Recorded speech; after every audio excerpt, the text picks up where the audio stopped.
Meet Caden Lipsky, a graduating senior at Canyon View High School. Red and blue one that was provided by our district for passing the technical skills assessment. He's number one in his graduating class. It's definitely exciting. I found out I was valedictorian my sophomore year. And then I was like, first of all, I didn't even know what a valedictorian was. I was like, what is this? And then I was like, oh, that's me. Caden Lipsky. But it's not. Caden's school district no longer recognizes valedictorian nor salutatorian status. He is number one in his class of 479 students. The Agua Fria High School district has been unable to schedule an interview with me about this issue, but Arizona's Superintendent of Public Instruction, Tom Horne, did speak about this trend toward equity in the classroom. What are your feelings on this? Well, I see this as the war of between excellence and mediocrity. Those of us who believe in excellence think that merit should be recognized, academic merit should be recognized, and we should have a valedictorian, salutatorian, and so on. There's been a tendency from the far left in this country to push away from that, to close down selective schools, to eliminate advanced placement courses, try to homogenize everything into one big mass of mediocrity. And I stand for excellence in the war against mediocrity, and I think we should recognize excellence, individual excellence. It's not really, hasn't anything to do with race, sexual orientation, or anything else. It has to do with the individual's academic excellence, and we should recognize that. And one of the forms of recognizing it is the valedictorian, the salutatorian. Go! You know, this might be a title worth fighting for. Caden is no stranger to hard work, from FBLA to CTE. This one is for the coding.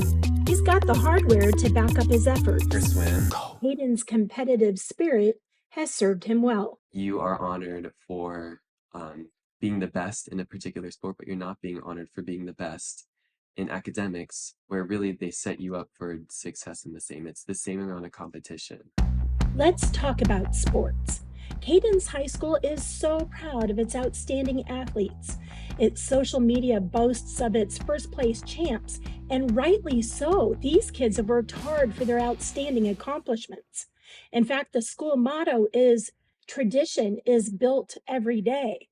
But tradition in the Agua Fria High School district no longer rewards a first place finish in academics.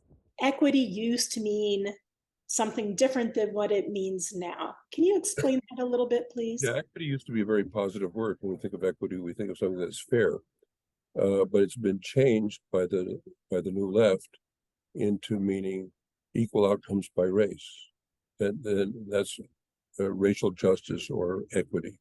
When they say equity, diversity, and inclusion, those are the code words for the new left formula that individual merit doesn't matter. What matters is the equal outcomes by race.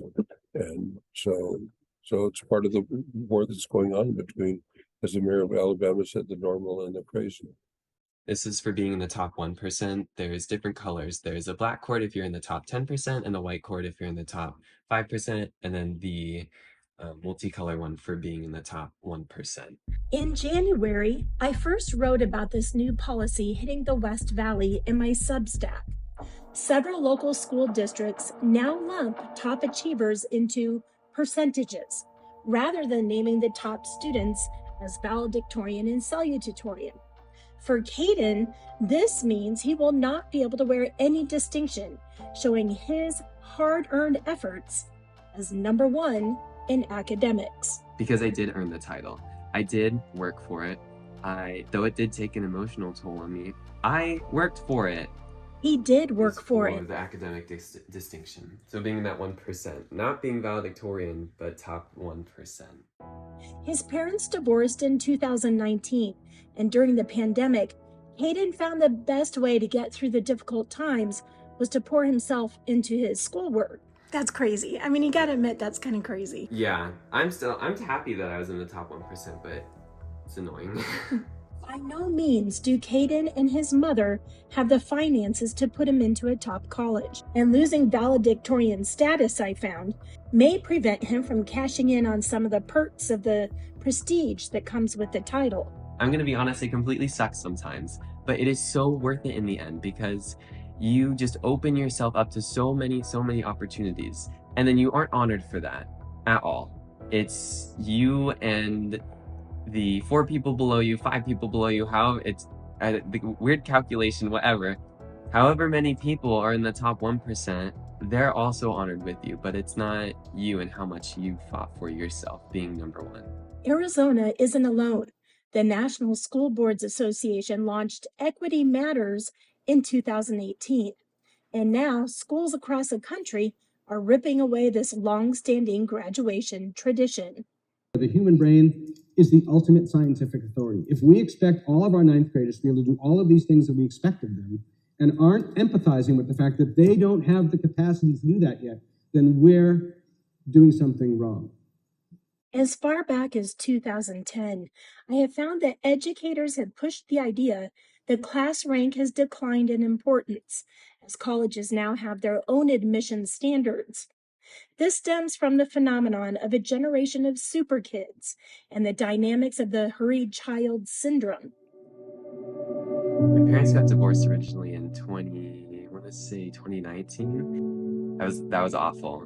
So I think by assuming that every single person is affected mentally by trying to fight for this position, yes, they are. But students have a choice. They can choose to fight for this position. They can choose to put themselves through these strenuous situations on top of what they're going through at home. As for Caden, he disagrees that the pressure is a bad thing. You don't have to fight for this position at all. It is a choice. It is a complete choice, and I chose to do it because I found out that I was number 1. The school district Caden is in also likes to be number 1 in its own areas. Winners, we won. Teacher of the Year, and check this out, just from this week. In a role that receives tireless input from all directions and very few thanks, Ms. Jules serves in a thankless role until tonight. It is for these reasons and many more that we recognize our first ever Jaguar Community Member of the Year, Miss Julia Jewell.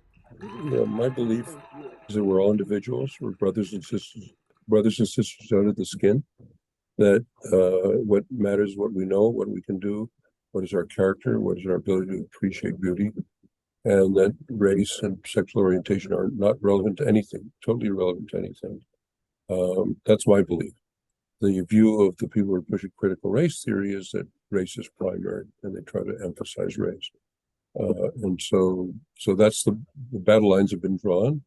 I'm for individual excellence, and in the context of what you're talking about, if an individual has gotten the highest grade point average in the school, he should be recognized as the valedictorian and not have it mixed up with other people in order that other people not be made to feel bad because of a recognition of someone who did well. While we wait for the Agua Fria High School District to answer our questions about its graduation policy, I got into Johns Hopkins. we're happy to report this story does have a happy ending. I was amazed by me getting in there. I didn't even know what to do when I opened the acceptance letter.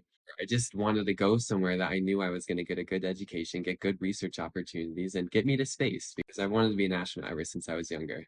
Inspiration to get to space started during an encounter with astronaut Mark Kelly. That was back in 2019 when Caden participated in the Verde River Institute. I feel like in the end it was worth it. I mean, I got into Hopkins. I think that's pretty crazy. Is this a policy that you think will be around forever? Is this something that you think should be changed back?